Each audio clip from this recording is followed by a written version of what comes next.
कला अकादमीमध्ये झाले लियर या एकांकिकेचं सादरीकरण. भाषा संवर्धन पंधरवड्यानिमित्त राबवण्यात आला उपक्रम.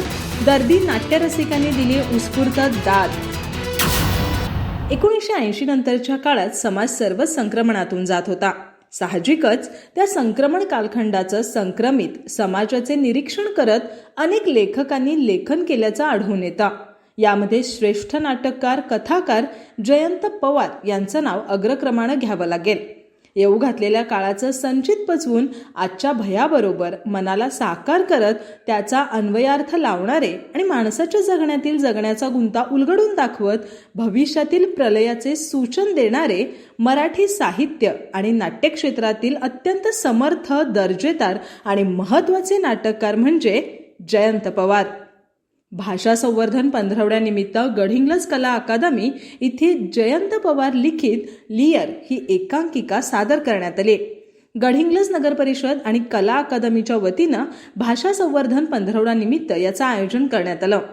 जयंत पवार लिखित ही एकांकिका प्रशांत नागावकर यांनी दिग्दर्शित केली आहे. या एकांकिकेच्या केंद्रस्थानी नामांकित यश दिग्दर्शक अशी ख्याती असलेल्या मुजुमदार या कलाकाराची त्यात मध्यवर्ती भूमिका आहे.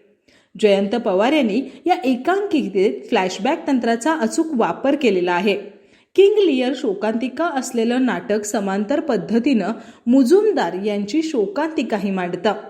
अहंकार हा ज्या पद्धतीनं किंग लियरला उद्ध्वस्त करतो त्याच पद्धतीनं कलावंत असलेला विप्लव मुजुमदार याचा उद्ध्वस्तपणा अहंकारानेच होतो हे या एकांकिकेच्या केंद्रस्थानी आहे. एकांकिकेत युवराज केळुस्कर यांनी आपल्या भूमिकेला योग्य न्याय दिलाय.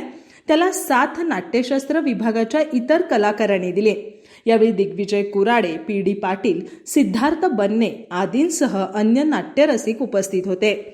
हा उपक्रम यशस्वी करण्यासाठी अरुण पाटील, संभाजी जगताप, मयंक कुरुंदवाडकर, प्रभाकर गुंडगे, उर्मिला कदम, रमैया हिरेमठ आदींनी परिश्रम घेतले.